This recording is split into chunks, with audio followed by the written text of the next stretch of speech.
নমস্কাৰ Assam competitive exam চেনেলটোলৈ আপোনালোক সকলোকে স্বাগতম জনাইছোঁ নীলাক্ষী ডেকাই আশা কৰোঁ আপোনালোকে সকলোৱে ভালে কুশলে আছে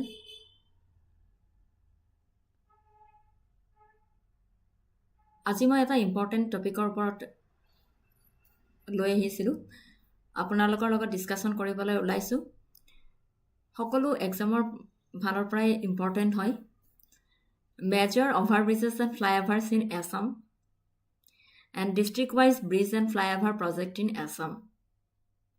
এইখিনিৰ ওপৰত আজি আমি ডিছকাশ্যন কৰিম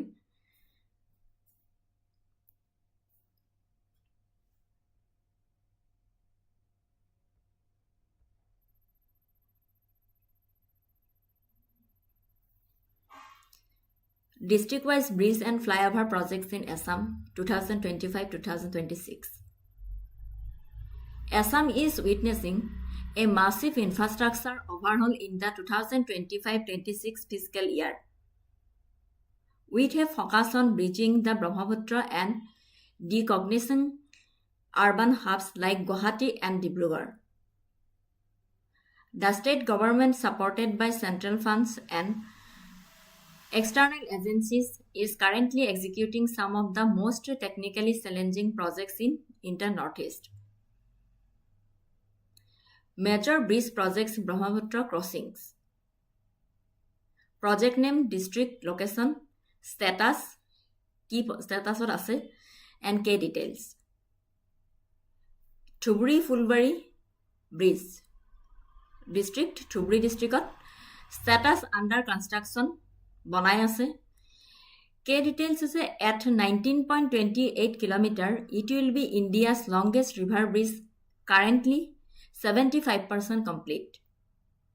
Targeted for 2028. And Guwahati Bridge. Kamrup Metro District. Status operational. Almost finishing. An extra dose bridge connecting Bharolomukh to North Guwahati. It drastically reduces a 90-minute commute to 10 minutes. Jugihupa Bridge, District Bongaigaon, status ongoing, Bonai ase. A new 4-lane bridge on National Highway 17, progress is over 76% with a likely completion by late 2026. Palasbari Swalkusi Bridge, Kamrup District, status implementation, connecting the silk town of Swalkusi to the airport area Palasbari. Majuli Jorhat Bridge, District Jorhat, status ongoing. A critical link for the world's largest river Iceland, providing year-round road connectivity. 2025-26 বৰ্ষত অসমত ব্ৰহ্মপুত্ৰৰ সেতুবন্ধন আৰু গুৱাহাটী আৰু ডিব্ৰুগড়ৰ দৰে নগৰীয়া কেন্দ্ৰসমূহৰ ভিৰমুক্ত কৰণৰ ওপৰত গুৰুত্ব আৰোপ কৰা হৈছে কেন্দ্ৰীয় পুঁজি NHIDCL আৰু MORTH আৰু বহি সংস্থা JICA ADB NDB সহায়ত ৰাজ্য চৰকাৰে উত্তৰ পূৰ্বাঞ্চলৰ কিছুমান কাৰিকৰী প্ৰত্যাহ্বানমূলক প্ৰকল্প সম্পন্ন কৰি আছে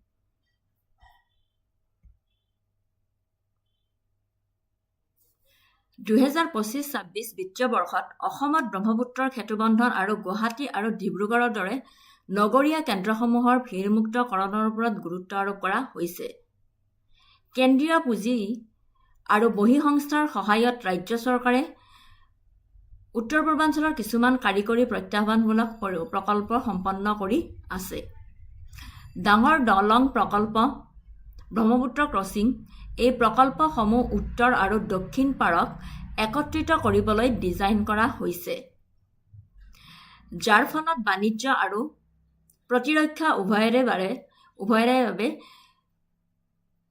সময় বহু পৰিমাণে হ্ৰাস পাইছে। মুখ্য ফ্লাইঅভাৰ আৰু নগৰীয়া প্ৰকল্প ক্ৰমাৎ বৃদ্ধি পোৱা যান-জঁটৰ সৈতে মোকাবিলা কৰিবলৈ কেইবাখনো উৰণীয়া সেতু উদ্বোধন কৰা হৈছে বা উন্নত নিৰ্মাণ পৰ্যায়ত আছে।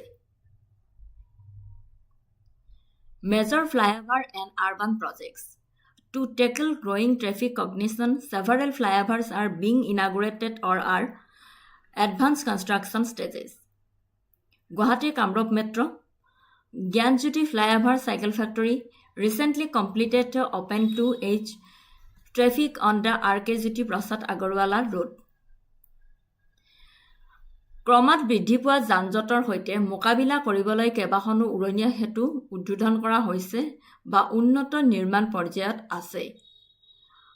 Guwahati Kamrup metro' Gyanjyoti flyover cycle factory RK Jyotiprasad Agarwala পথত যাতায়াত সহজ কৰিবলৈ সদ্যহতে সম্পূৰ্ণ কৰা হৈছে। গুৱাহাটী গেটৱে পৰিবহণ হাব উত্তৰ গুৱাহাটী অভিমুখে যাতায়াত প্ৰবাহ পৰিচালনাৰ বাবে নতুন দলং প্ৰকল্পৰ সৈতে একত্ৰিত।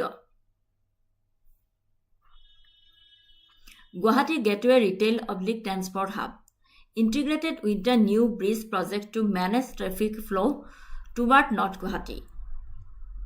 বুজি পাইছে? ক্ৰমাৎ বৃদ্ধি পোৱা যান-জঁটৰ সৈতে মোকাবিলা কৰিবলৈ কেইবাখনো উৰণীয়া সেতু উদ্বোধন কৰা হৈছে বা উন্নত নিৰ্মাণ পৰ্যায়ত আছে। Gyanjyoti flyover cycle factory RK Jyotiprasad Agarwala পথত যাতায়াত সহজ হ'বলৈ সদ্যহতে সম্পূৰ্ণ কৰা হৈছে। গুৱাহাটী গেটৱে পৰিবহণ হাব উত্তৰ গুৱাহাটী অভিমুখে যাতায়াত প্ৰবাহ পৰিচালনাৰ বাবে নতুন দলং প্ৰকল্পৰ সৈতে একত্ৰিত কৰা হৈছে। Ring road project significant work is underway on the 121 km Guwahati ring road including a new bridge at Kurua to bypass heavy vehicles. Ring road প্ৰকল্প গধুৰ যান-বাহন বাইপাছ কৰিবলৈ 121 কিলোমিটাৰ দৈৰ্ঘ্যৰ গুৱাহাটী ৰিং ৰোড কুৰুৱাত নতুন দলঙকে ধৰি উল্লেখযোগ্য কাম চলি আছে।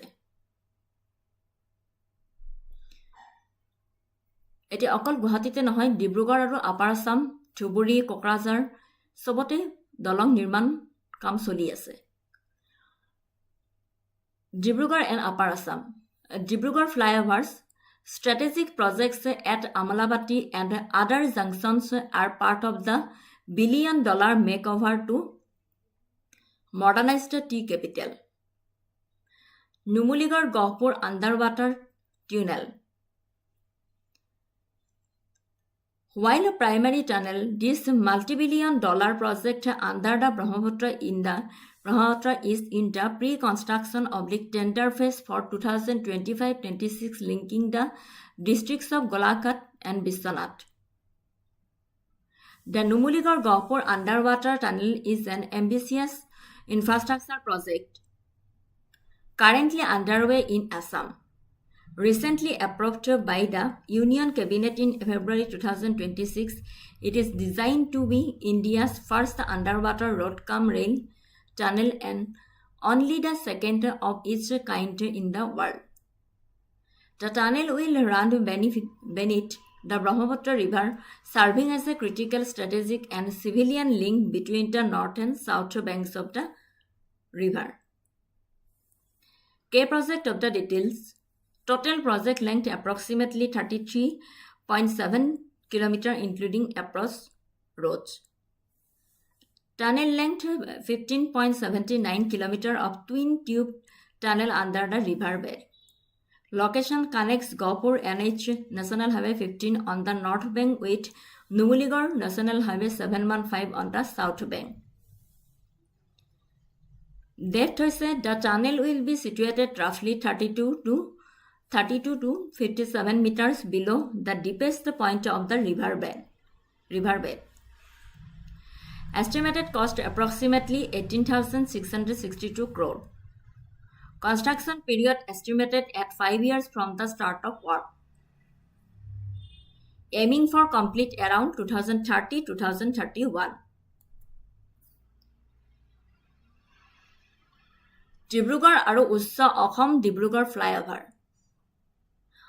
আমোলাবাটী আৰু অন্যান্য জংচনত কৌশলগত প্ৰকল্পসমূহ চাহৰ ৰাজধানীখনক ডিব্ৰুগড়ক যিহেতু টি চিটি বুলি কোৱা হয় চাহৰ ৰাজধানীখনক আধুনিকৰণৰ বাবে বিলিয়ন ডলাৰ মেক অভাৰৰ অংশ বুলি কোৱা হৈছে আমোলাবাটী আৰু অন্যান্য জংচনত কৌশলগত প্ৰকল্পসমূহ চাহৰ ৰাজধানীখনক আধুনিকৰণৰ বাবে বিলিয়ন ডলাৰ মেক অভাৰৰ অংশ বুলি কোৱা হৈছে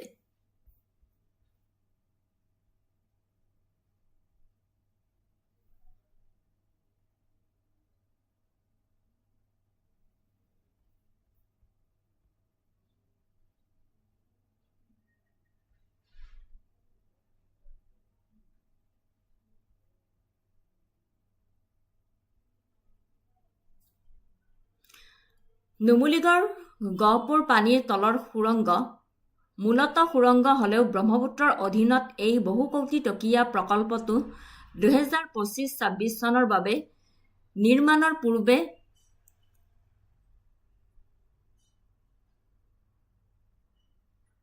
যিয়ে গোলাঘাট আৰু বিশ্বনাথ জিলাক সংযোগ কৰিছে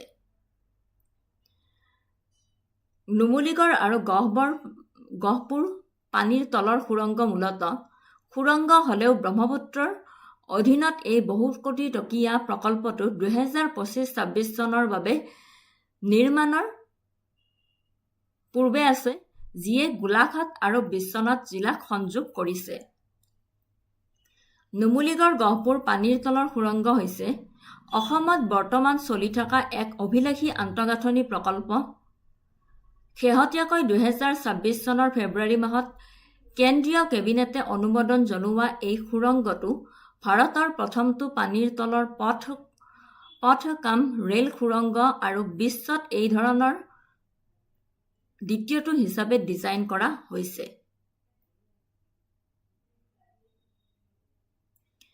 ব্ৰহ্মপুত্ৰ নদীৰ তলত চলিব এই সুৰংগটোৱে নদীখনৰ উত্তৰ আৰু দক্ষিণ পাৰৰ মাজত এক জটিল কৌশলগত আৰু অসামৰিক সংযোগ হিচাপে কাম কৰিব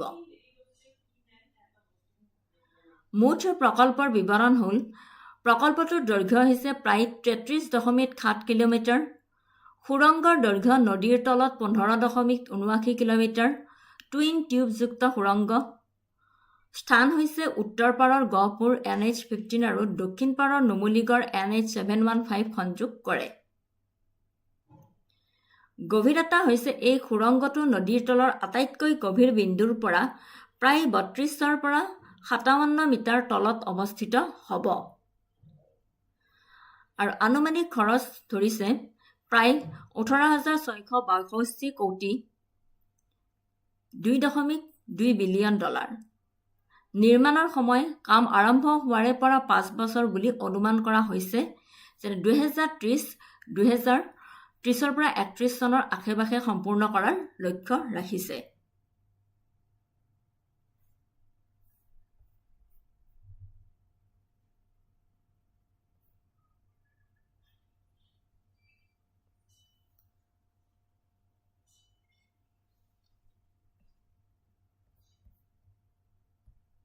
Engineering and design. The project uses twin tube tunnel boring machine technology. Each of the two tubes will accommodate 2 lanes of road traffic. এই প্ৰকল্পত ব্যৱহাৰ কৰা হৈছে twin tube tunnel boring machine এই দুটা টিউব পদ্ধতিতে দুটা লেন পথ যাতায়াত ব্যৱস্থা কৰা হ'ব এই দুটা টিউবৰ পদ্ধতিতে দুটা লেন পথ যাতায়াতৰ ব্যৱস্থা কৰা হ'ব rail ইন্টিগ্ৰেশ্যন ইন্টাৰকানেক্টিভিটি strategic and economic importance massive time savings currently travel between Gopur and Numuligarh requires a 240 km detour taking about 6 hours The tunnel to হোৱাৰ পিছত the tunnel will reduce this distance to 34 km, cutting travel time to just 20 minutes. National security. The Ministry of Defense is a key stakeholder, contributing 20% of the cost. The tunnel provides a in all-weather, high-capacity route for moving troops and heavy equipment toward the borders of Arunachal Pradesh, bypassing the narrow Second Neck corridor. Environmental protection. By providing a direct route, it reduces heavy traffic through the Kaziranga National Park, minimizing noise and air pollution in the sensitive wildlife corridor. Regional growth. The project integrates major economic nodes, including the Numaligarh refinery, and connects the Doinipolo airport in Itanagar with logistics hubs in Assam. Orthonetic importance. Massive time savings, national security, environmental protection, regional growth.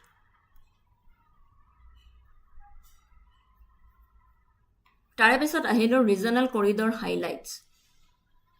The state is also focusing 4-laning and bridge strengthening in the Barak Valley, Kachar, Karimganj, Hailakandi under the Bharatmala Pariyojana.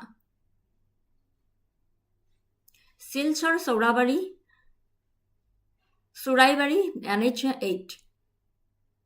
National Highway 8 is a critical lifeline in northeast India, serving as the primary road link connecting the state of Tripura with the rest of the country. The segment between Silchar and Suraibari, the border entry point into Tripura, is a vital stretch of this lifeline highway. Geographical and strategic importance. Route overview. Case challenges. Economic impact and recent developments. আঞ্চলিক কৰিডৰৰ আলোকপাত ভাৰতমালা পৰিযোজনাৰ অন্তৰ্গত বৰাক উপত্যকা, কাছাৰ, কৰিমগঞ্জ, হাইলাকান্দিত 4-লেনিং আৰু দলং শক্তিশালীকৰণৰ ওপৰতো ৰাজ্যখনে গুৰুত্ব আৰোপ কৰিছে। বুজিছে? আঞ্চলিক কৰিডৰৰ আলোকপাত ভাৰতমালা পৰিযোজনাৰ অন্তৰ্গত বৰাক উপত্যকা, কাছাৰ, কৰিমগঞ্জ, হাইলাকান্দিত 4-লেনিং আৰু দলং শক্তিশালীকৰণৰ ওপৰতো ৰাজ্যখনে গুৰুত্ব আৰোপ কৰিছে। শিলচৰ চুৰাইবাৰী NH8। ৰাষ্ট্ৰীয় ঘাইপথ 8 উত্তৰ পূব ভাৰতত এক জটিল জীৱন ৰেখা বুলি কোৱা হয়, যিয়ে ত্ৰিপুৰা ৰাজ্যক দেশৰ বাকী অংশৰ সৈতে সংযোগ কৰা প্ৰাথমিক পথ সংযোগ হিচাপে কাম কৰে। শিলচৰ অসম আৰু চুৰাইবাৰী মাজৰ খণ্ডটো এই জীৱন ৰেখা ঘাইপথৰ এক গুৰুত্বপূৰ্ণ অংশ বুলি কয়। ভৌগোলিক আৰু কৌশলগত গুৰুত্ব। শিলচৰ চুৰাইবাৰী খণ্ডই দুৱাৰমুখ হিচাপে গেটৱে হিচাপে কাম কৰে। যিহেতু ত্ৰিপুৰা তিনিওফালে বাংলাদেশে আগুৰি আছে, গতিকে এই ঘাইপথটোৱে হৈছে অসমৰ ভৈয়ামৰ পৰা ত্ৰিপুৰাৰ পাহাৰীয়া ভূখণ্ডলৈ অত্যাৱশ্যকীয় সামগ্ৰী, ইন্ধন, খাদ্য সামগ্ৰী পৰিবহণৰ একমাত্ৰ প্ৰধান স্থলপথ হিচাপে কাম কৰে।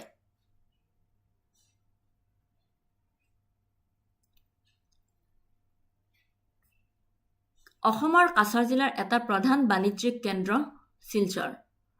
শেষ বিন্দু এই খণ্ডৰ উত্তৰ ত্ৰিপুৰা জিলাত অৱস্থিত চুৰাইবাৰী ভূখণ্ড অসমৰ বৰাক উপত্যকা সমতল বানপানী সমতলৰ পৰা ত্ৰিপুৰা সীমান্তৰ কাষ চাপি অহাৰ লগে লগে ভাৰত বৰমা ৰেঞ্জৰ ধৌৱা পাহাৰীয়া ভূখণ্ডলৈ পৰিৱৰ্তিত হয়।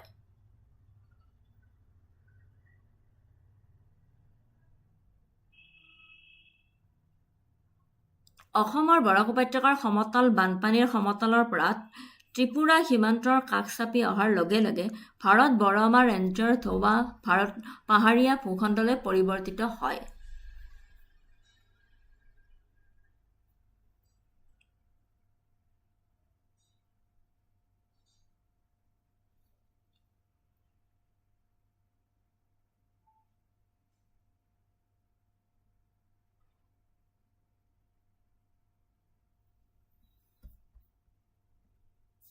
মূল প্ৰত্যাহ্বানসমূহ হ'ল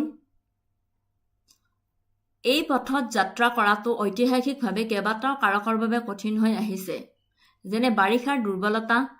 এই অঞ্চলত বিশ্বৰ ভিতৰতে সৰ্বাধিক বৰষুণৰ পৰিমাণ পোৱা যায়, বিশেষকৈ অসম ত্ৰিপুৰা সীমান্তৰ ওচৰৰ পাহাৰীয়া ঠাইবোৰত প্ৰচণ্ড বৰষুণৰ ফলত সঘনাই ভূমিস্খলন আৰু বোকাফাণ্ড হয়। Soil composition, cognition, economic impact, price volatility, connectivity, and recent developments. In recent years, the National Highways and Infrastructure Development Corporation Limited has undertaken several projects to widen the highway into a double-lane configuration, improve drainage systems to prevent waterlogging and road erosion, build more resilient bridges over the numerous small rivers and streams that crisscross the Barak Valley. ঠিক আছে, তাৰপিছত আহিলে Bilasipara Guwahati NH17.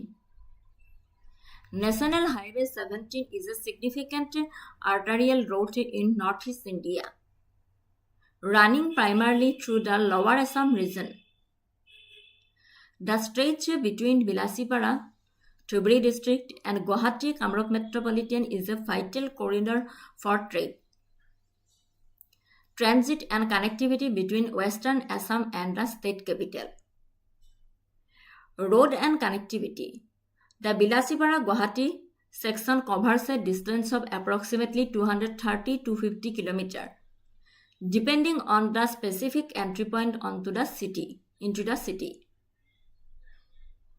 Direction, it runs west to east, south of the Brahmaputra River for a significant portion of the journey. K towns covered: Bilasipara, North Salmara, Gwalpara, Boko, Mirja, Guwahati. Intersection points at North Salmara. It connects with the road leading to the Naranayana Setu, which bridges the Brahmaputra toward Bongaigaon. Strategic and economic importance. This highway serves as the southern bank alternative to NH27, the east-west corridor. Trade link, international linkage, commuter hub. Notable landmarks and features: Gwalpara district, Deepar Bill, Jalokbari interchange.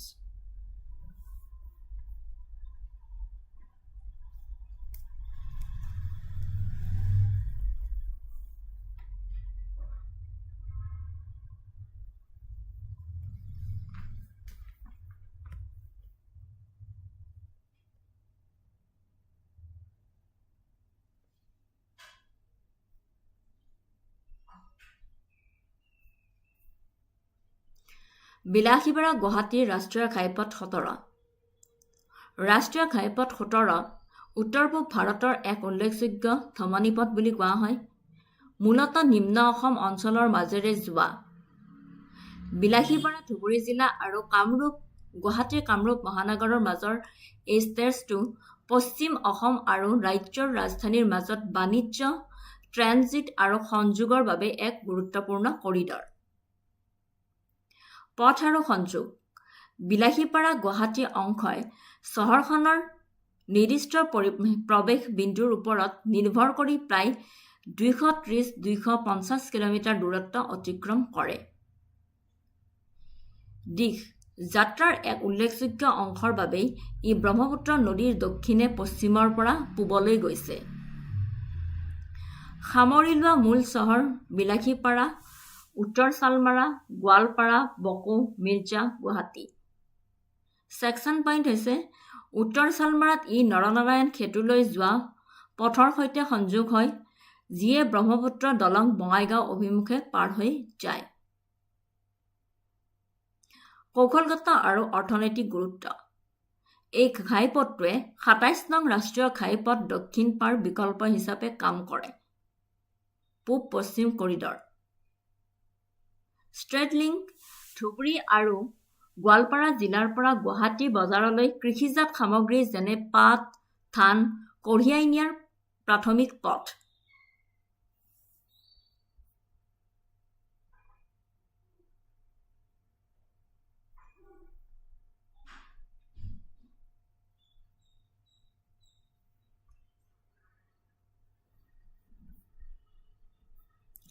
আন্তঃৰাষ্ট্ৰীয় সংযোগ যিহেতু বিলাসীপাৰা বাংলাদেশ সীমান্ত আৰু পশ্চিমবংগ সীমান্তৰ ওচৰত, গতিকে এই ঘাইপথটোৱে আন্তঃৰাজ্যিক আৰু সম্ভাৱ্যভাৱে আন্তঃৰাষ্ট্ৰীয় বাণিজ্যিক আন্দোলনৰ সুবিধা প্ৰদান কৰিছে। যাতায়াত হাব ই বৰঝাৰ স্থিত লোকপ্ৰিয় গোপীনাথ বৰদলৈ আন্তঃৰাষ্ট্ৰীয় বিমানবন্দৰক ৰাজ্যৰ পশ্চিম জিলাৰ সৈতে সংযোগ কৰিছে।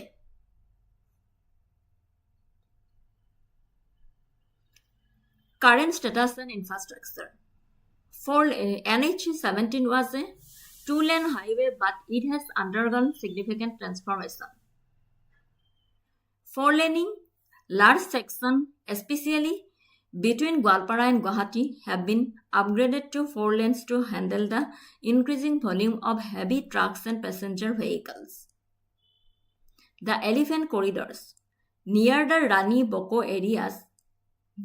and Boko areas, the highway passes through forest stretches. There are ongoing efforts to manage human-wildlife conflict here, as elephants frequently cross the road. Bridge infrastructure. The route involves crossing several tributaries of the Brahmaputra, requiring constant maintenance of RCC, reinforced cement concrete bridge. Summary comparison NH17 versus NH27. Feature NH17 Bilasipara to Guwahati, NH27 Bongaigaon, Guwahati. Location NH17 South Bank of Brahmaputra, NH27 North Bank of Brahmaputra. Terrain hoise hilly patches and forest. NH27 mostly flat plains. Primary use local trade airport access. NH27 fast transit east to west corridor. K-Rixol NH17 wildlife crossing elephants. NH27 high speed traffic congestion. এইখিনি আছিল কম্পাৰিজন NH17 আৰু NH27 তাৰপিছত আহিলো major overbridges and flyovers in Assam 2025-26 Kumar Bhaskara Varma Setu এইখনৰ নাম সকলোৱে শুনিছে সকলোৱে গৈছেও ফটো উঠিছে সবে জানে The Kumar Bhaskara Barma Setu, often referred to as the Kumar Bhaskara Barma flyover or bridge, is a landmark infrastructure project in Assam. It is a 6-lane bridge spanning the Brahmaputra River, designed to modernize the urban landscape of Guwahati and its surroundings areas. Introduction. The Kumar Bhaskar Barma Setu is a 6-lane extradosed bridge that connects the main city of Guwahati South Bank with North Guwahati. It is the first of its kind of Northeast India, blending the technical benefits of both cable-stayed and girder bridges. The bridge is named after Kumar Bhaskar Barma, the most illustrious 7th century ruler of the Varman dynasty of the ancient Kamrupa kingdom. Location connects Varolumuk in Guwahati to Gauripur in North Guwahati, Manot Rakhibo. Length hoise the main bridge structure is approximately 1.24 km, forming part of a larger 8.4 km connectivity corridor. Design. It is an extradosed bridge featuring shorter pylons and cables compared to traditional cable-stayed bridge, which provides high structural stiffness and aesthetic appeal. Engineering innovations, seismic safety. equipped with friction pendulum bearings. Base isolation technology to withstand the high-intensity earthquakes common in seismic zone 5. Jeto Assam seismic zone 5 pore. Health monitoring includes a bridge health monitoring system for real-time tracking of structural integrity.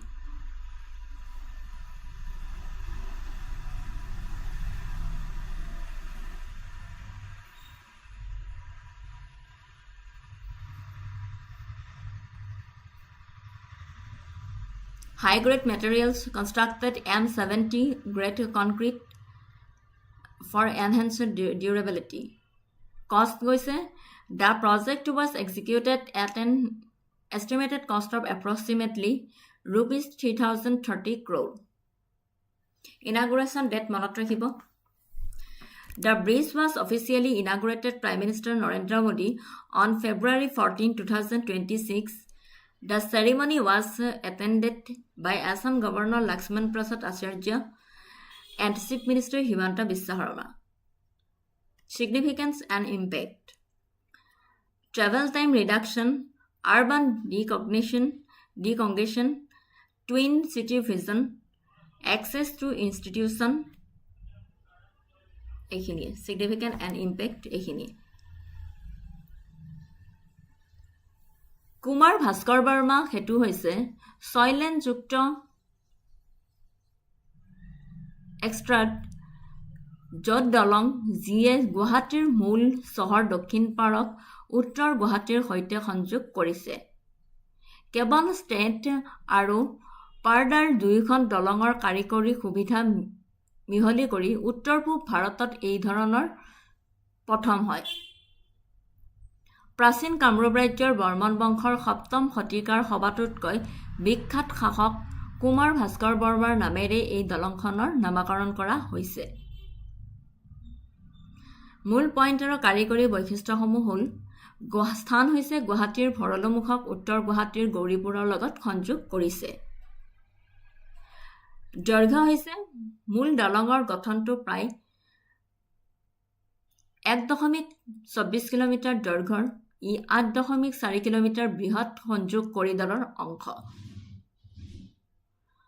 উচ্চ পেৰেডৰ সামগ্ৰী বৰ্ধিত স্থায়িত্বৰ বাবে M70 পেৰেডৰ concrete ব্যৱহাৰ কৰি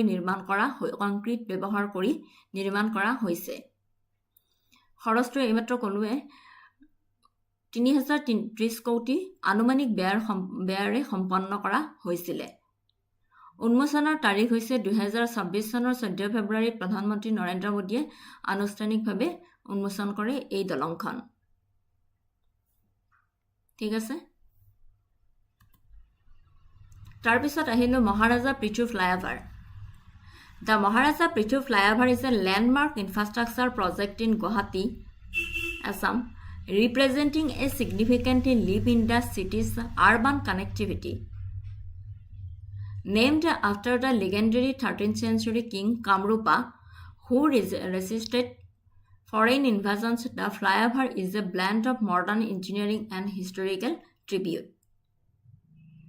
Overview and key details. The flyover is currently longest in the northeast region of India, specifically designed to bypass some of the most congested corridors of Guwahati. Feature and details. Total length is 5.5 to 6 km. Route is connects Nunmati to Digalipukhuri. Cost is estimated to rupees 852 crore to rupees 888 crore. Lane configuration hoise 4-lane elevated corridor. K bypass area hoise Baimoni Maidan, Sanbari and Ambari.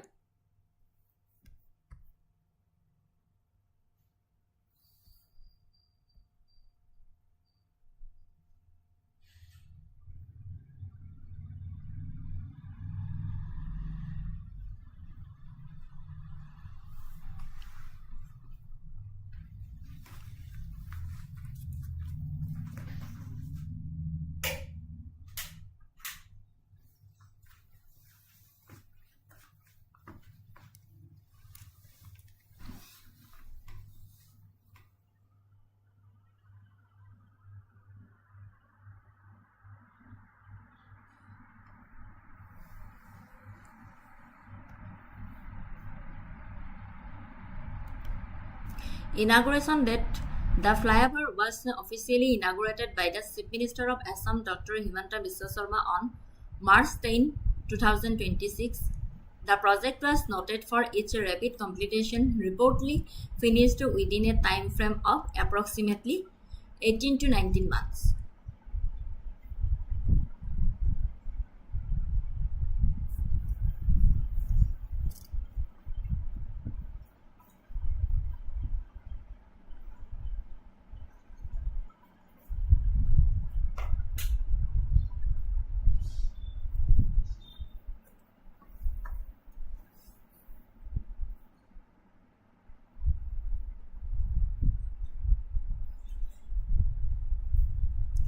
Significance: traffic decongression, historical pride, urban modernization, and economic impact. And conclusion: the Maharaja Prithu flyover stands as a symbol of Assam's accelerating infrastructure growth. By drastically reducing travel time across the heart of the Guwahati, it enhances the quality of life for residents and sets a benchmark for large-scale engineering projects in the Northeast. Its completion marks a pivotal moment in making Guwahati smarter, more accessible metropolitan hub.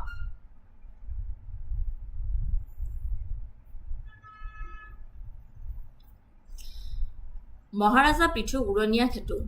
মহাৰাজা পৃথু উৰণীয়া সেতুৰ উদ্যোগত অসমৰ গুৱাহাটীৰ এক landmark আন্তঃগাঁথনি প্ৰকল্পই মহাৰাজা পৃথু উৰণীয়া সেতুখনে মহানগৰীৰ নগৰ সংযোগৰ ক্ষেত্ৰত এক উল্লেখযোগ্য প্ৰতিনিধিত্ব কৰিছে। বিদেশী অগ্ৰসনক প্ৰতিহিত কৰা ত্ৰয়োদশ শতিকাৰ কামৰূপ কিংবদন্তি ৰজাৰ নামেৰে নামাকৰণ কৰা হৈছে এই উৰণীয়া সেতুখন। আধুনিক অভিযন্তা আৰু ঐতিহাসিক শ্ৰদ্ধাঞ্জলিৰ মিশ্ৰণ। এই উৰণীয়া সেতুখন বৰ্তমান ভাৰতৰ উত্তৰ-পূব অঞ্চলৰ আটাইতকৈ দীঘল, বিশেষভাৱে গুৱাহাটী কিছুমান অতি যান-জঁট কৰিডৰক বাইপাছ কৰিব পৰাকৈ ডিজাইন কৰা হৈছে। ইনাগুৰেশ্যন ডেটটো মনত ৰাখিব। 2026 চনৰ 10 মাৰ্চত অসমৰ মুখ্যমন্ত্ৰী ডক্টৰ হিমন্ত বিশ্ব শৰ্মাই আনুষ্ঠানিকভাৱে উদ্বোধন কৰা উৰণীয়া সেতুখন দ্ৰুতগতিত সম্পূৰ্ণ হোৱাৰ বাবে উল্লেখযোগ্য আছিল। কিমান সময় লাগিছিলে? প্ৰায় 18 পৰা 19 মাহৰ সময়সীমাৰ ভিতৰত সমাপ্ত হোৱা বুলি খবৰ পোৱা গৈছে। নেক্সট আহিলে the Bharalumukh Y shaped railway overbridge. The Borolumuk Y-shaped railway overbridge is a vital infrastructure project in Guwahati, Assam, designed to alleviate the chronic traffic congestion at one of the city's most bottlenecked intersections. By passing the busy railway level crossing Borolumuk, the bridge ensures seamless flow of vehicles between core commercial and residential areas. Key features and specifications. The bridge is unique due to its Y-shaped geometry, which allows it to distribute traffic across 3 distinct directions. Design: the bridge features 3 arms that connect Santipur, Maskwa, and the road leading toward the Kamekhya Temple of the Maligaon area. Total length is approximately 825 meters. Structure: it is constructed as a modern RCC reinforced cement concrete structure designed to handle heavy daily traffic loads. Connectivity: Arm 1 extends towards MG Road, Maskwa. Arm 2 extends towards Santipur. Arm 3 extends toward Kamekhya Adabari. Strategic importance: elimination of wait times, airport and temple access.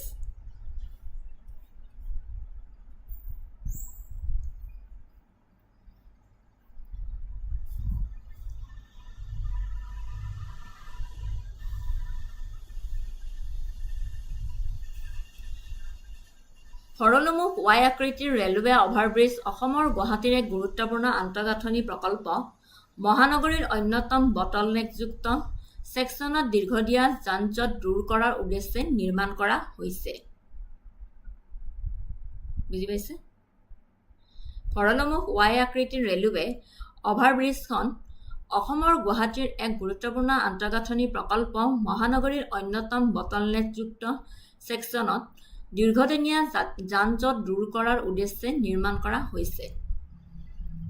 সৰলমুখ ব্যস্ত railway level crossing bypass কৰি দলঙে মূল বাণিজ্যিক আৰু আৱাসিক এলেকাৰ মাজত বাহনৰ নিৰবিচ্ছিন্ন প্ৰৱাহ নিশ্চিত কৰিছে। মূল বৈশিষ্ট্য আৰু বিশেষত্বসমূহ দলংখনৰ ৱাই আকৃতিৰ জিঅ'মেট্ৰিৰ বাবে অন্যান্য যিয়ে ইয়াক তিনিটা সুকীয়া দিশত যাতায়াত বিতৰণ কৰিবলৈ অনুমতি দিছে। ডিজাইন দলংখনৰ তিনিটা বাহু আছে যিয়ে শান্তিপুৰ মাছখোৱা আৰু কামাখ্যা মন্দিৰ মালিগাঁও অঞ্চললৈ যোৱা পথটো সংযোগ কৰিছে। মুঠ দৈৰ্ঘ্য হৈছে প্ৰায় 825 মিটাৰ। গঠন ইয়াত দৈনিক গধুৰ যান-বাহন বোজা চম্ভালিব পৰাকৈ ডিজাইন কৰা আধুনিক RCC যাক কোৱা হয় ৰেইনফ'ৰ্চ চিমেণ্ট কংক্ৰিট গঠন হিচাপে নিৰ্মাণ কৰা হৈছে। সংযোগ 1 নম্বৰ MG ৰোড মাছখোৱাৰ ফালে বিস্তৃত, সংযোগ 2 নম্বৰ শান্তিপুৰৰ ফালে বিস্তৃত আৰু সংযোগ 3 কামাখ্যা আদাবাৰীৰ ফালে বিস্তৃত।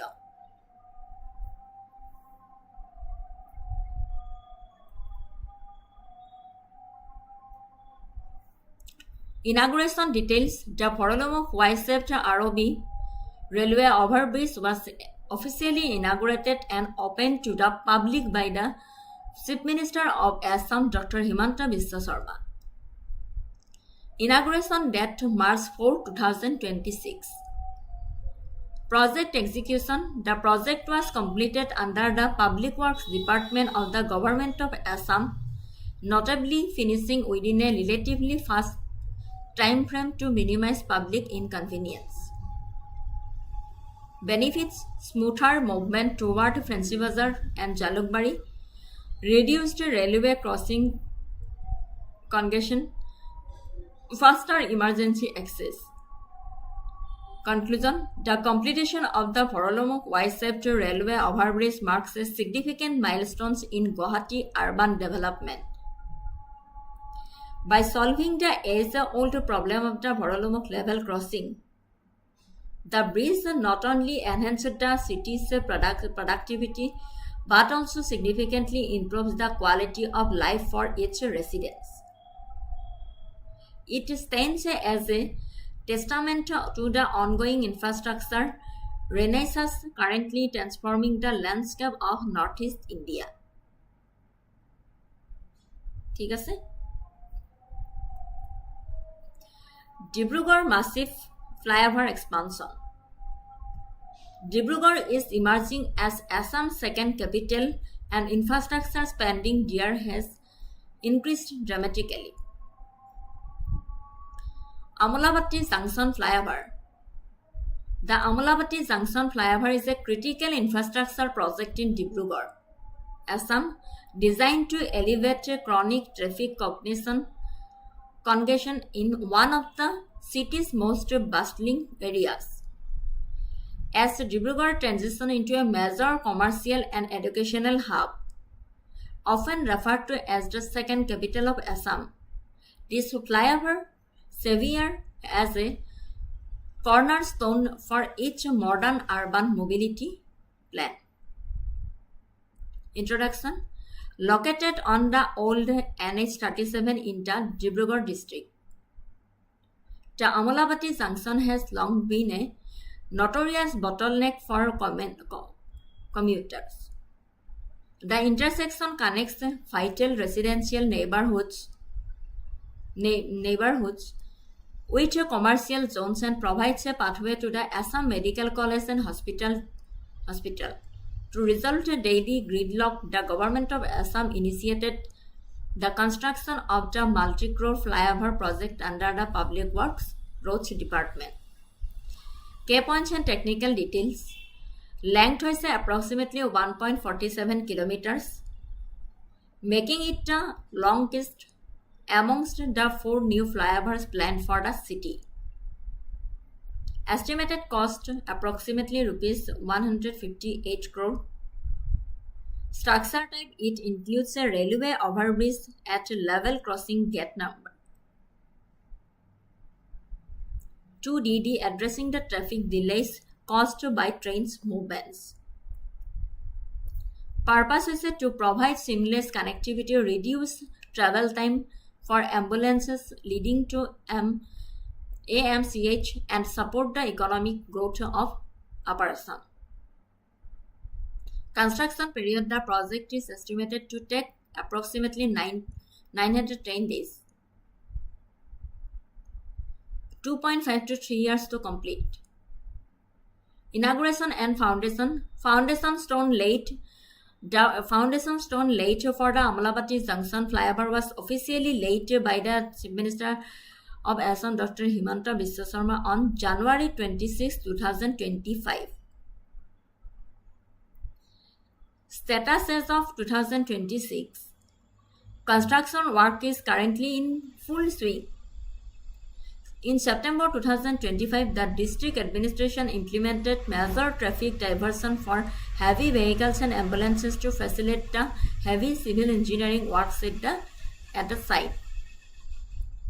Inauguration date as of May 2026. The flyover under construction, based on the 910-day timeline, it is expected to be inaugurated and open to the public around late 2027 or early 2028. ঠিক আছে। ডিব্ৰুগড় বৃহৎ উৰণীয়া সেতু সম্প্ৰসাৰণ। ডিব্ৰুগড় অসমৰ ছেকেণ্ড কেপিটেল হিচাপে আত্মপ্ৰকাশ কৰিছে আৰু তাত আন্তঃগাঁথনি ব্যয় বহু পৰিমাণে বৃদ্ধি পাইছে। আমোলাবাটী জংচন ফ্লাইঅভাৰ অসমৰ ডিব্ৰুগড়ৰ এক জটিল আন্তঃগাঁথনি প্ৰকল্প। মহানগৰীৰ অন্যতম ব্যস্ত অঞ্চলত দীৰ্ঘদিনীয়া যান-জঁটৰ সমস্যা দূৰ কৰাৰ উদ্দেশ্যে আমোলাবাটী জংচন ফ্লাইঅভাৰখন বনোৱা হৈছে। ডিব্ৰুগড় এক প্ৰধান বাণিজ্যিক আৰু শৈক্ষিক কেন্দ্ৰলৈ পৰিৱৰ্তিত হোৱাৰ লগে লগে যাক প্ৰায়ে অসমৰ দ্বিতীয় ৰাজধানী বুলি কোৱা হয়। এই উৰণীয়া সেতুখনে ইয়াৰ আধুনিক নগৰীয়া গতিশীলতা পৰিকল্পনাৰ মূল শিলাস্তম্ভৰ হিচাপে কাম কৰিছে।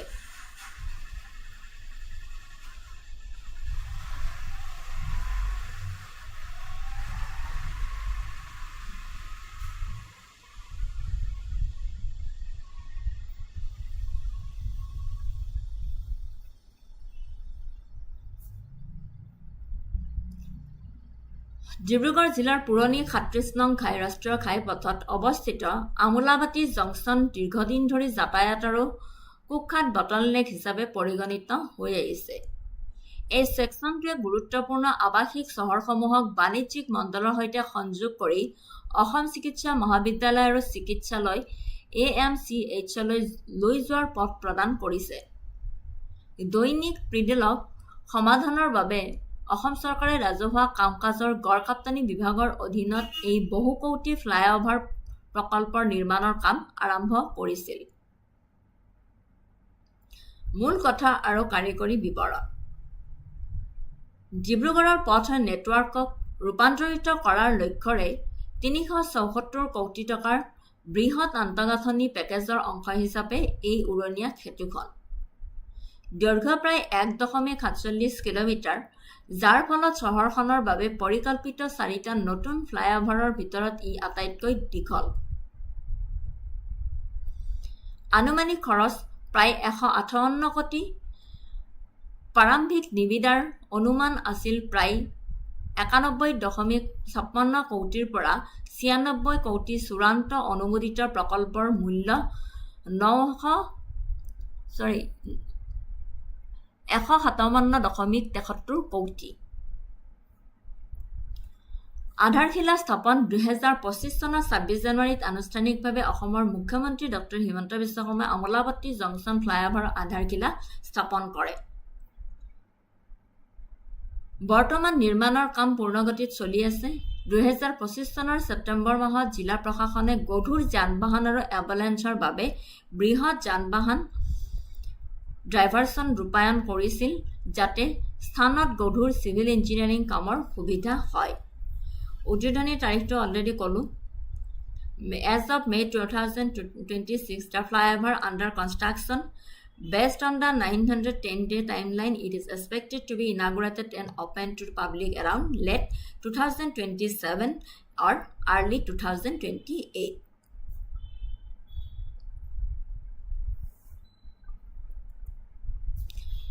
ইয়াৰ পিছত আহিলো Lezai কালাখোৱা flyover.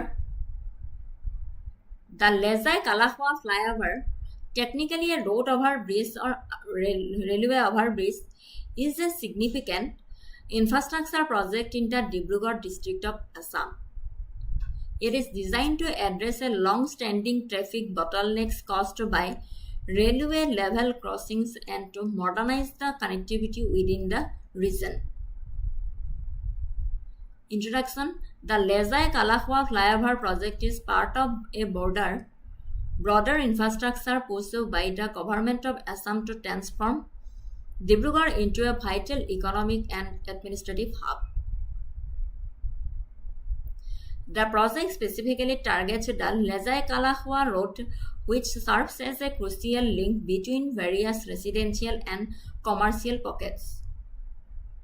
By elevating the road over the railway tracks, the project aims to eliminate wait times and enhance safety for commuters. Location. The bridge is situated on the Lezai Kalahwa road, specifically railway level crossing number MD3 connecting Sesatiniali to Itakuli in Dibrugarh. Dimensions. It is approximately 651 meters in length, making it one more compact yet high-impact flyover in the district's recent development plans. Estimated cost of the project is valued at approximately rupees 41.70 crore to rupees 62 crore, depending on the specific phase and contractual components. Purpose is to provide seamless movement across the railway tracks, to reduce fuel consumption and carbon emissions caused by the idling vehicles at the crossing, to improve emergency response times for ambulance and services heading toward Dibrugarh's medical facilities. Executing agency. The project is under the authority of the Public Workers Department, Assam. Inauguration date. Foundation stone laid January 28, 2025. Current status as early 2025. The project has entered the construction phase after financial bids were opened in February 2025. Expected completion based on the standard PWD timeline. For projects of this scale, it is expected to be completed and open to the public within the 24 to 30 months. Estimated mid to late 2027.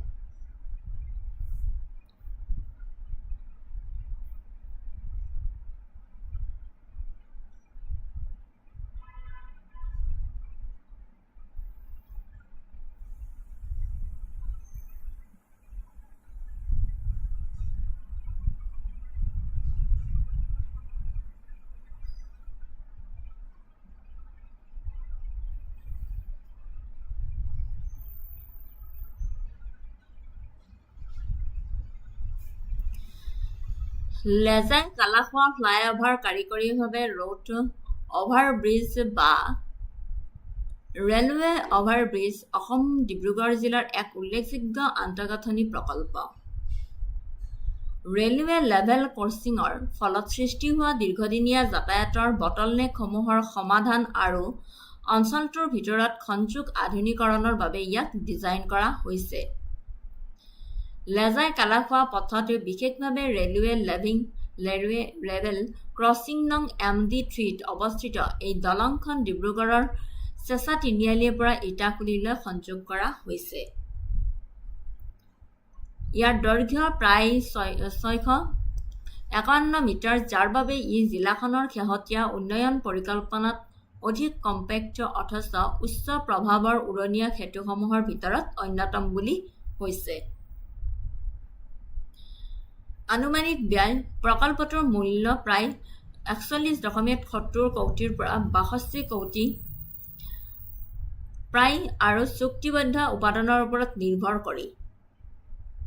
উদ্দেশ্য হৈছে ৰেলপথৰ ওপৰেৰে নিৰবিচ্ছিন্ন গতিবিধি প্ৰদান কৰা, ক্ৰছিঙত অচল বাহনৰ ফলত ইন্ধনৰ ব্যৱহাৰ আৰু কাৰ্বন নিৰ্গমন হ্ৰাস কৰা, ডিব্ৰুগড় চিকিৎসালয়ৰ দিশে যোৱা এম্বুলেন্স আৰু সেৱাৰ জৰুৰীকালীন সঁহাৰিৰ সময় উন্নত কৰা। উদ্বোধনী তাৰিখটো ক'লোৱে 28 জানুৱাৰীত মুখ্যমন্ত্ৰী ডক্টৰ হিমন্ত বিশ্ব শৰ্মাই ডিব্ৰুগড়ত ইয়াৰ লগতে আন 3খন উৰণীয়া সেতুৰ আধাৰশিলা স্থাপন কৰিছিলে। বৰ্তমানৰ অৱস্থাত 2025 চনৰ আৰম্ভণিৰ পৰা 2025 চনৰ ফেব্ৰুৱাৰী মাহত বিত্তীয় নিবিদা মুকলি কৰাৰ পাছত প্ৰকল্পটোৱে নিৰ্মাণ পৰ্যায়ত প্ৰৱেশ কৰিছে।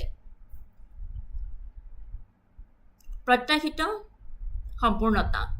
এই পৰিসৰ প্ৰকল্পসমূহৰ বাবে মানক PWD সময়সীমাৰ ভিত্তিত ইয়াক 24ৰ পৰা 30 মাহৰ ভিতৰত সম্পূৰ্ণ কৰি জনসাধাৰণৰ বাবে মুকলি হোৱাৰ আশা কৰা গৈছে।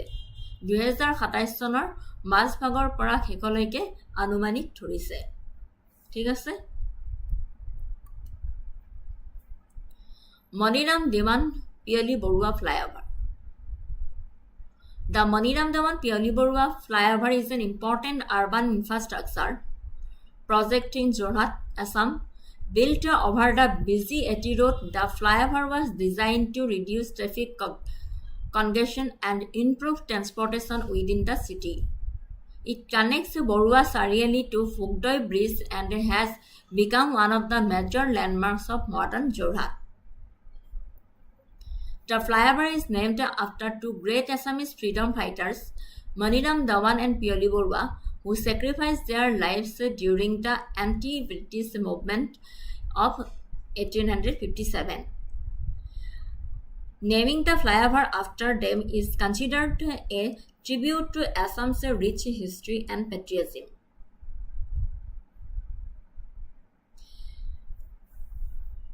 The project aimed to reduce traffic congestion, improve road connectivity, save travel time, support urban development in Jorhat.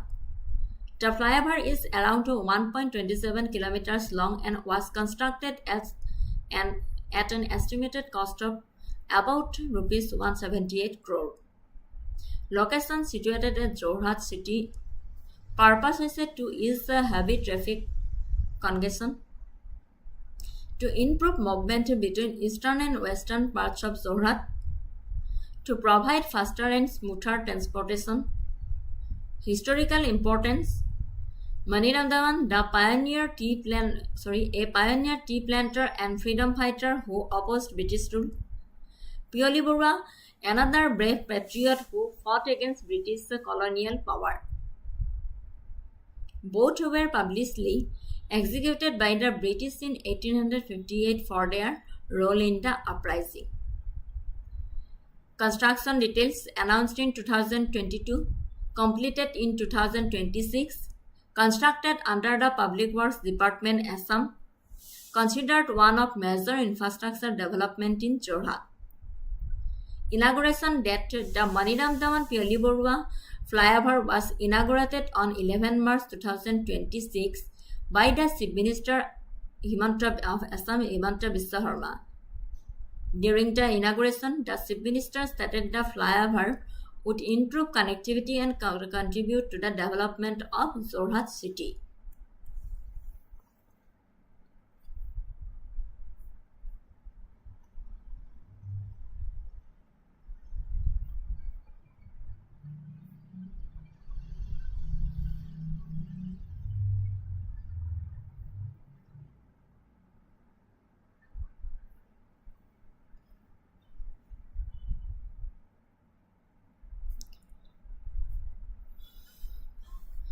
Maniram Dewan Pioli Borua উৰণীয়া সেতু মণিৰাম দেৱান পিয়লি বৰুৱা উৰণীয়া সেতুখন অসমৰ যোৰহাটৰ এক গুৰুত্বপূৰ্ণ নগৰ আন্তঃগাঁথনি প্ৰকল্প।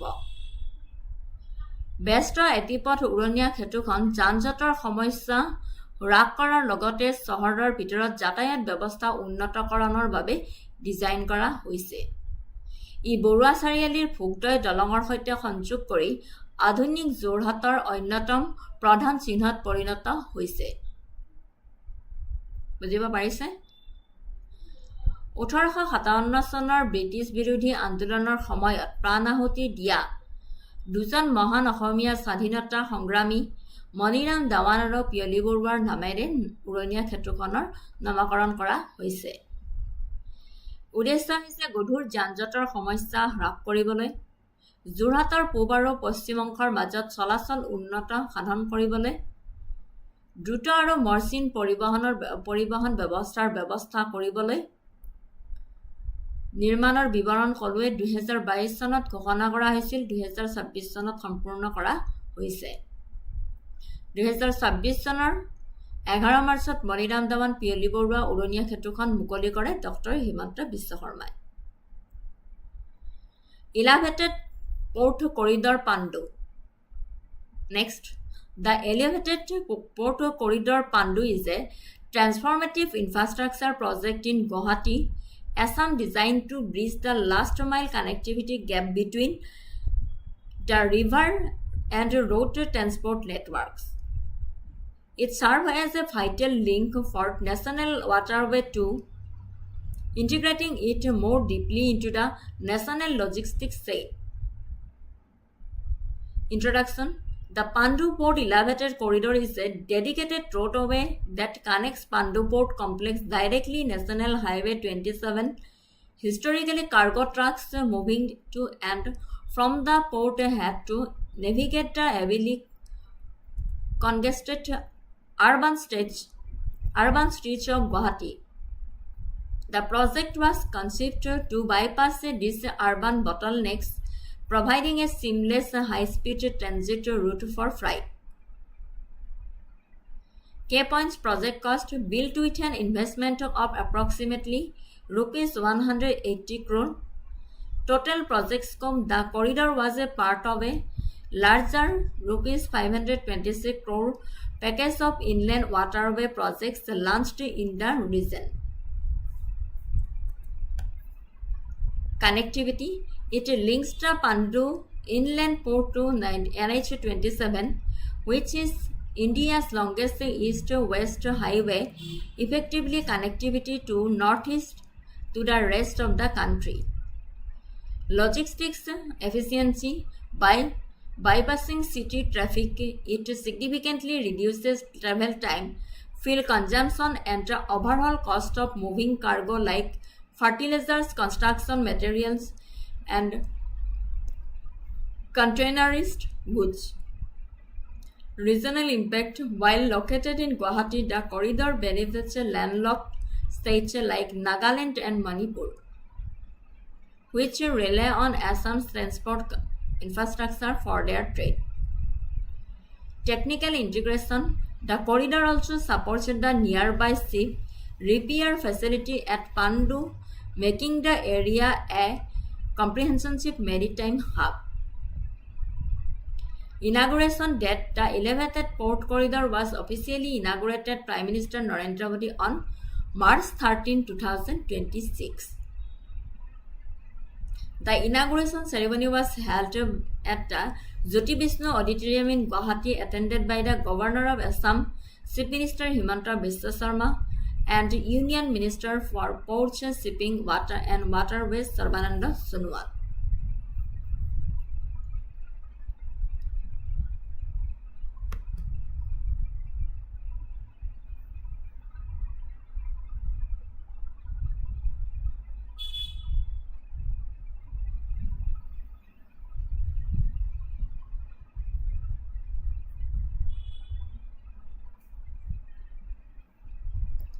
পাণ্ডু বন্দৰ উচ্চ কৰিডৰ হৈছে এটা নিৰ্দিষ্ট পথ যিয়ে পাণ্ডু বন্দৰ কমপ্লেক্সক পোনপটীয়াকৈ ৰাষ্ট্ৰীয় ঘাইপথ 27ৰ সৈতে সংযোগ কৰে।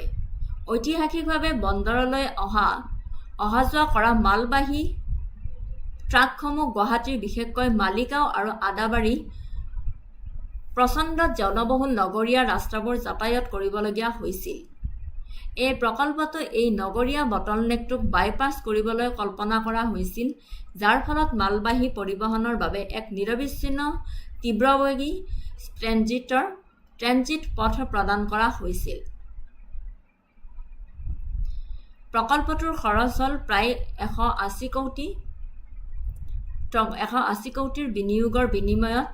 মুঠ প্ৰকল্পৰ পৰিসৰ এই কৰিডৰটো অঞ্চলটোত আৰম্ভ কৰা আভ্যন্তৰীণ জলপথ প্ৰকল্পৰ বৃহত্তৰ 526 কোটি পেকেজৰ অংশ আছিল। উদ্বোধনী তাৰিখটো ক'লো 13 মাৰ্চত 2026 চনৰ 13 মাৰ্চ প্ৰধানমন্ত্ৰী নৰেন্দ্ৰ মোদীয়ে আনুষ্ঠানিকভাৱে উদ্বোধন কৰিছিল elevate port corridor Pandu corridor. গুৱাহাটীৰ জ্যোতি বিষ্ণু প্ৰেক্ষাগৃহত অনুষ্ঠিত উদ্বোধনী অনুষ্ঠানত অসমৰ ৰাজ্যপাল মুখ্যমন্ত্ৰী হিমন্ত বিশ্ব শৰ্মা আৰু কেন্দ্ৰীয় বন্দৰ জাহাজ আৰু জলপথ মিনিষ্টাৰ সৰ্বানন্দ সোণোৱাল অংশগ্ৰহণ কৰিছিলে। National highway 27 Guwahati bypass foot overbridge. The National Highway Authority of India has undertaken a significant infrastructure project to construct 5 state-of-the-art foot overbridges along the National Highway 27 Guwahati bypass. This initiative aims to address the growing safety concerns for pedestrians following the expansion of the bypass into a 6-lane highway. Introduction. The Guwahati bypass, a critical 18-km stretch of NH27, connects Khanapara to Jalukbari.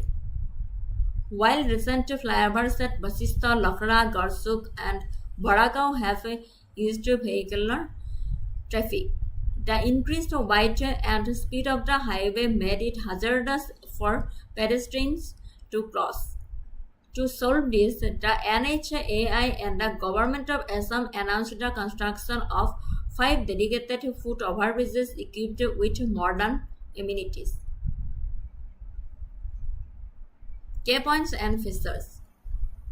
The project is designed not just for utility but also for urban aesthetics and accessibility. Location. The 5 bridges are strategically placed at high traffic junctions.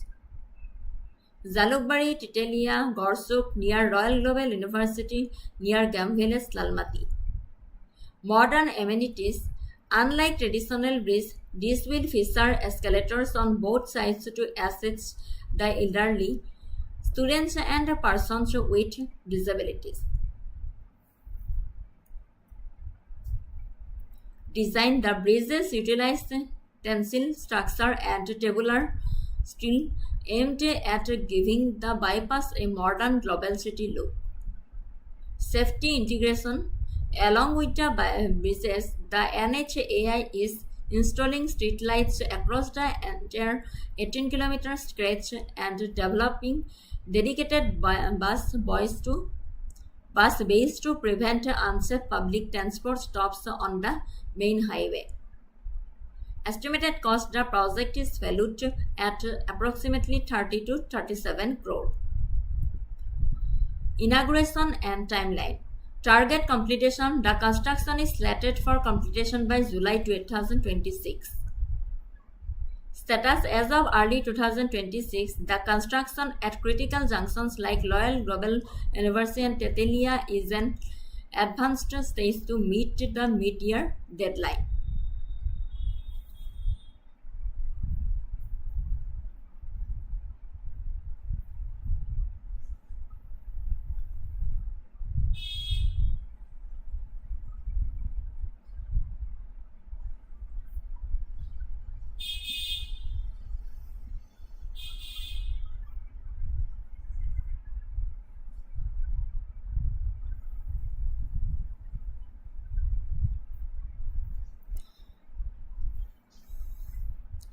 সাতাইশ নং ৰাষ্ট্ৰীয় ঘাইপথ পূৰ্বৰ 37 নং ৰাষ্ট্ৰীয় ঘাইপথ ঘাইপথৰ 18 kilometre দৈৰ্ঘ্যৰ জটিল অংশ গুৱাহাটী বাইপাছে খানাপাৰাক জালুকবাৰীক সংযোগ কৰিছে।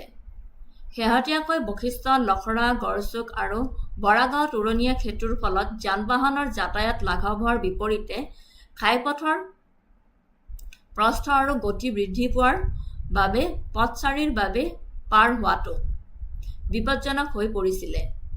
ইয়াৰ সমাধানৰ বাবে NHAI আৰু অসম চৰকাৰে আধুনিক সুবিধাৰে সজ্জিত 5খন নিবেদিত ফুট অভাৰব্ৰিজ নিৰ্মাণৰ ঘোষণা কৰিছিল। কেৱল উপযোগিতাৰ বাবেই নহয়, নগৰীয়া নান্দনিকতা আৰু সুলভতাৰ বাবেও এই প্ৰকল্পটো ডিজাইন কৰা হৈছিল। এই 5খন দলং কৌশলগতভাৱে উচ্চ যান-বাহন সংযোগস্থলত স্থাপন কৰা হৈছে, যেনে জালুকবাৰী, তেতেলীয়া, গড়চুক, ৰয়েল গ্ল'বেল ইউনিভাৰ্চিটিৰ ওচৰত আৰু গেম ভিলেজ, লালমাটিৰ ওচৰত। উদ্বোধনী আৰু সময়সীমা। এই প্ৰকল্পটো আনুষ্ঠানিকভাৱে ঘোষণা কৰি 2025 চনৰ আগষ্ট মাহত মুখ্যমন্ত্ৰী হিমন্ত বিশ্ব শৰ্মাই কাৰ্যকৰী কৰিবলৈ আৰম্ভ কৰিছিল। লক্ষ্য সম্পূৰ্ণতা 2026 চনৰ জুলাই মাহৰ ভিতৰত নিৰ্মাণ সম্পূৰ্ণ হোৱাৰ কথা আৰু 2026 চনৰ আৰম্ভণিতে ৰয়েল গ্ল'বেল ইউনিভাৰ্চিটি আৰু তেতেলিয়াৰ বাবে জটিল সংযোগস্থলত নিৰ্মাণৰ কাম বছৰ মাজভাগৰ সময়সীমা পূৰণ কৰিবলৈ উন্নত পৰ্যায়ত আছে। এবাৰ আহিলো মাজুলী যোৰহাট ব্ৰিজ প্ৰজেক্ট।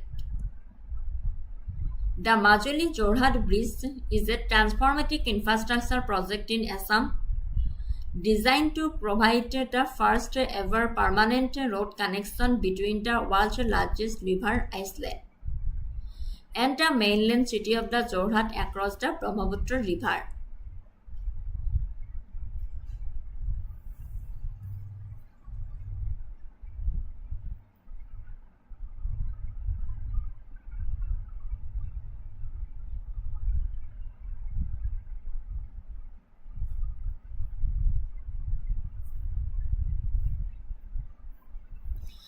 মাজুলী-যোৰহাট দলং প্ৰকল্প। ঐতিহাসিকভাৱে মাজুলীয়ে কেৱল ফেৰী সেৱাৰ যোগেৰেহে যাব পৰা গৈছে,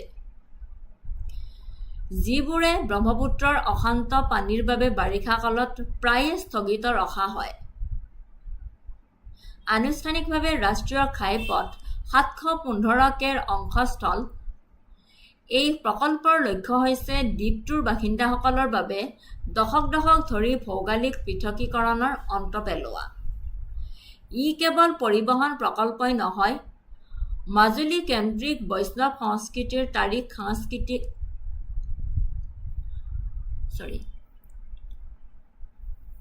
বৈষ্ণৱী সংস্কৃতিৰ আঁৰত সাংস্কৃতিক আৰু অৰ্থনৈতিক সংৰক্ষণৰ বাবে এক জীৱন ৰেখা।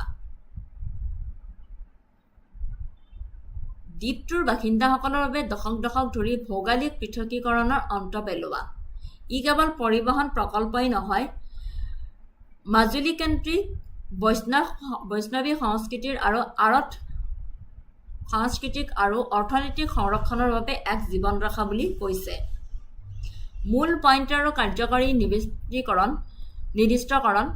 মূল দৈৰ্ঘ্য হৈছে প্ৰায় 8.25 কিলোমিটাৰ। মূল দলঙৰ গঠনৰ প্ৰায় 6.8 কিলোমিটাৰ বিস্তৃত।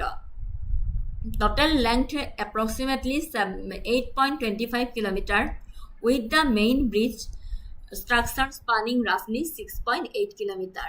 Project cost হৈছে 925.47 কোটি। Connectivity Kamalabari Majuli to Nimatighat in Jorhat. Built on APC engineering procurement and construction mode, designed with 40 spans of 125 meters each to ensure a 10-meter vertical clearance for inland water transport. Implementing agency, Ministry Road Transport and Highways and UP and the UP State Bridge Corporation Limited. Inauguration and timeline. Foundation stone laid February 18, 2021 by Prime Minister Narendra Modi. Commencement of work construction began in the earliest earnest in late 2021. Current status key? As of May 2026, the bridge is in the final stage of completion. While the initial target for completion was mid-2025, technical challenges related to the river substructure and monsoon delays pushed the timeline. Project completion. While a specific day has not been formally announced, the bridge is expected to be fully operational by the end of 2026 or early 2027.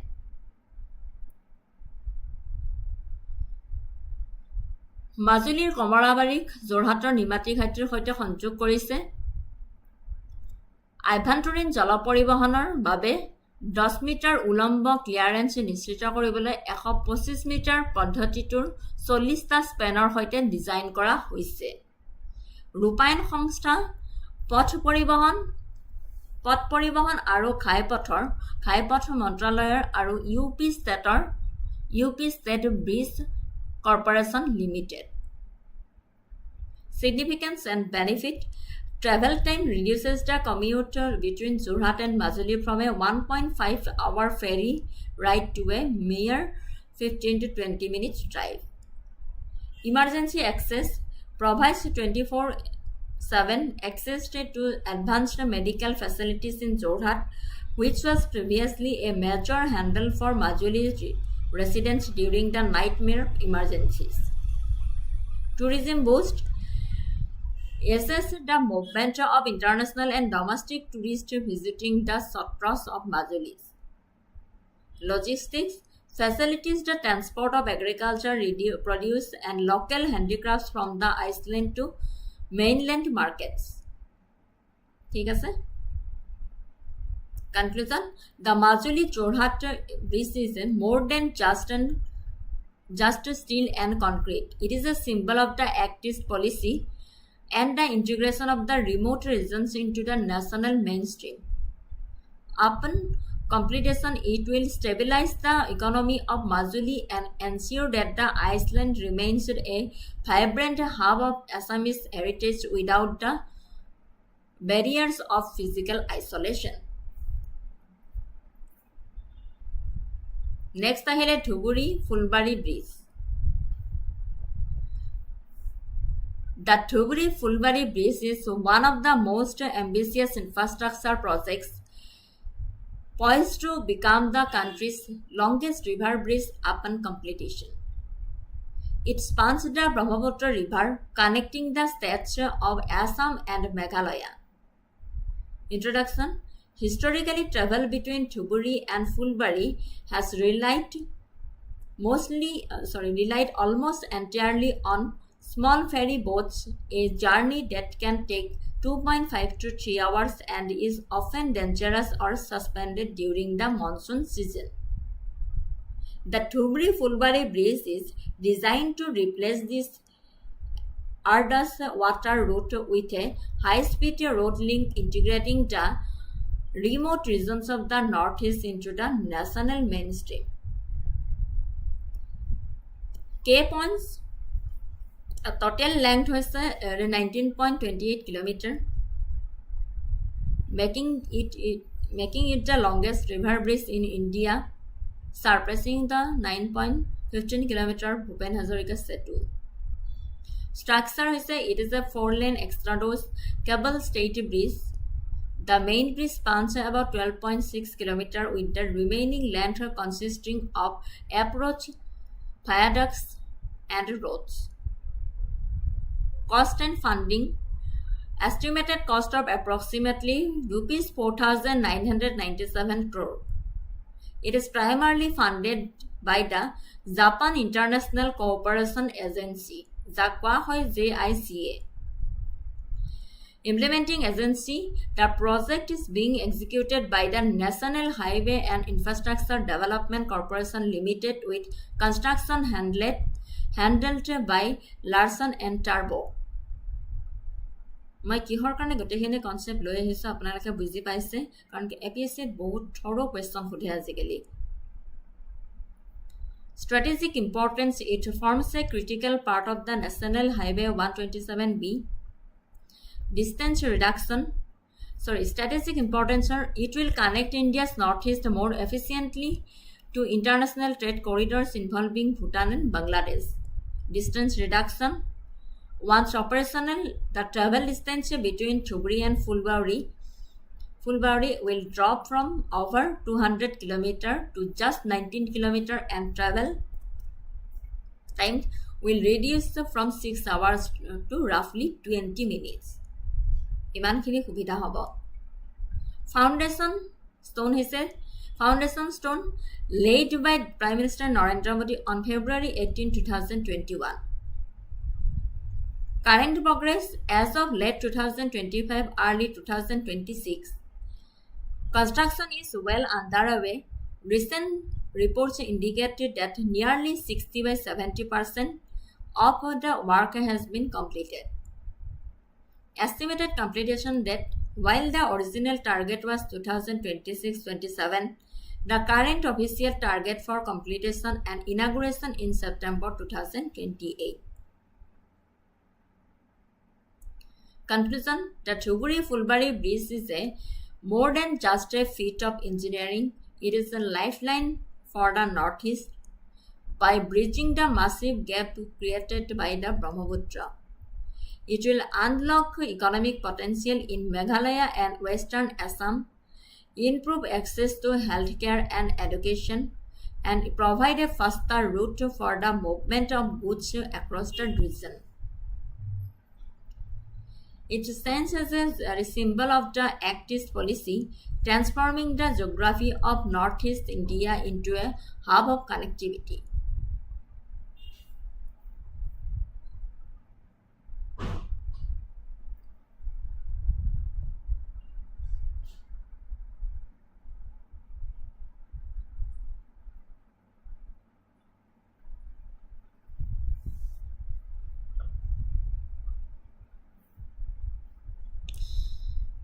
Dhubri-Phulbari দলং ঐতিহাসিকভাৱে ধুবুৰী অসম আৰু ফুলবাৰী মেঘালয়ৰ মাজৰ যাত্ৰা প্ৰায় সম্পূৰ্ণৰূপে সৰু ferry নাৱৰ ওপৰত নিৰ্ভৰশীল হৈ আহিছে, যি যাত্ৰা 2.5 পৰা 3 ঘণ্টা সময় ল'ব পাৰে আৰু বাৰিষাত প্ৰায়ে বিপদজনক বা স্থগিত ৰখা হয়। এই কষ্টকৰ জলপথটোৰ ঠাইত উত্তৰ-পূব দুৰ্গম অঞ্চলসমূহক ৰাষ্ট্ৰীয় মূল খুঁটিৰ সৈতে একত্ৰিত কৰি তীব্ৰবেগী পথ সংযোগ স্থাপনৰ বাবে ধুবুৰী-ফুলবাৰী দলঙৰ ডিজাইন কৰা হৈছে।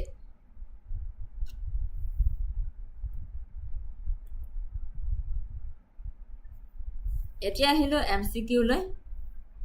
The Assam program, which is often in the news in 2025-26, is primarily related to the preservation of indigenous silk weaving in Valkosi, improving the quality and connectivity of state highways and major district roads, a social welfare scheme for the girl child in rural Assam, the development of tea tourism circuits in Upper Assam. কোনটো শুদ্ধ হয়? The Assam program, which is often in the news in 2025, is primarily related to option B, improving the quality and connectivity of state highways and major district roads. Explanation, Assam is a flagship infrastructure program of the government of Assam aimed at transforming the state's secondary road network to facilitate high-speed corridors. With a reference to the Dhubri-Fulbari bridge, consider the following statements.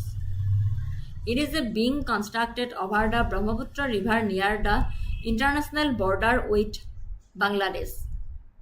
It will reduce the travel distance between Dhubri and Fulbari by approximately 200 km compared to the current land route.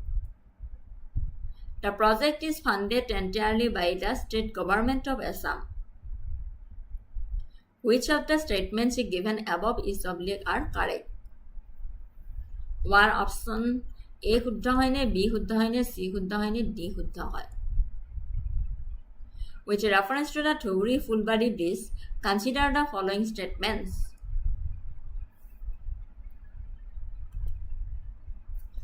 Option A 1 and 2 only.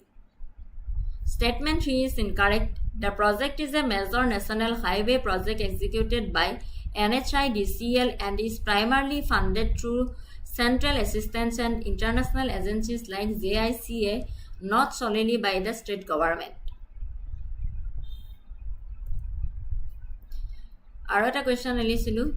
The Palasbari-Swalkosi Bridge project, targeted for significant progress in 2025-26, is strategically important because it connects the Lokopriya Gopinath Bordoloi International Airport area to the silk town of Swalkosi. Second statement could say it facilitates easier access to the industrial zones of South Kamrup.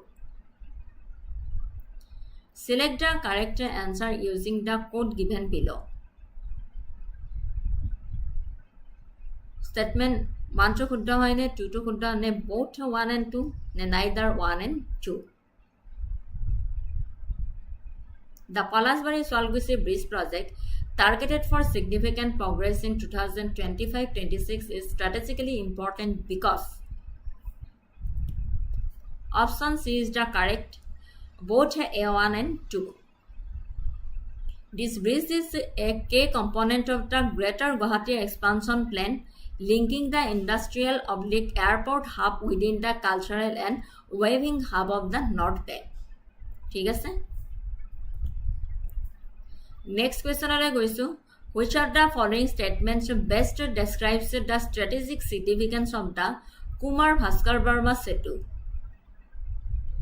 It facilitates the twin city vision by connecting Guwahati to educational hubs like IIT and AIMS. It reduces travel time between the north and south banks to approximately 7-10 minutes. Statement 3, it serves as an all-weather alternative to the ferry service often disrupted by the Brahmaputra seasonal conditions. Select the correct answer using the code given below. Option A শুদ্ধ হয় নে B শুদ্ধ হয় নে C শুদ্ধ হয় নে D শুদ্ধ? Which of the following statements best describes the strategic significance of the Kumar Bhaskar Verma Setu?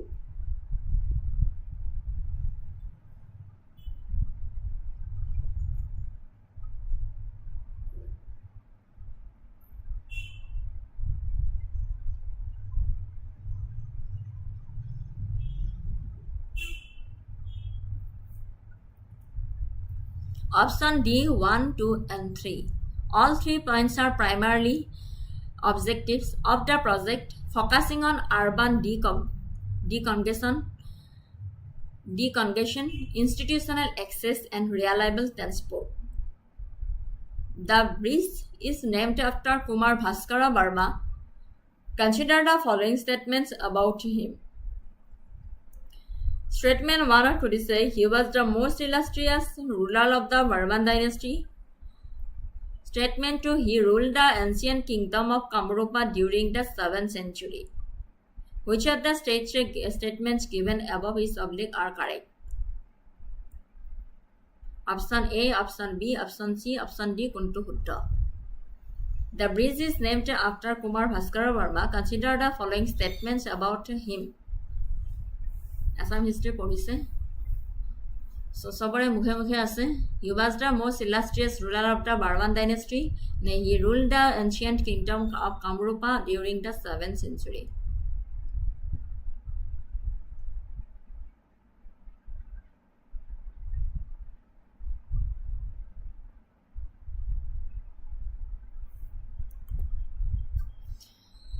Option C শুদ্ধ, both 1 and 2. Both statements are historically accurate and provide the cultural context for the bridge's naming. মনত আছে নে? Thank you. Class 2 শেষ কৰাৰ আগতে এটা question সুধিম বুলি ভাবিছিলো.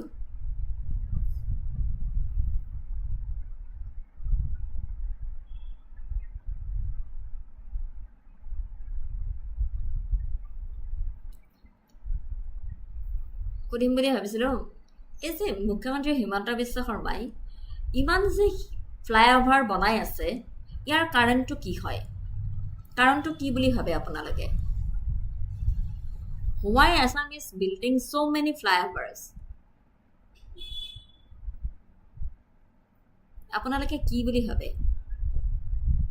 যে why Assam is building so many flyovers যে এখন ফ্লাইঅভাৰৰ ওপৰত এখন ফ্লাইঅভাৰ বনাই আছে কিন্তু ট্ৰেফিকৰ হেৰিটো কোনো পধ্যে যোৱা নাই আপোনালোকৰ মতামত কি হয় কি বুলি ভাবে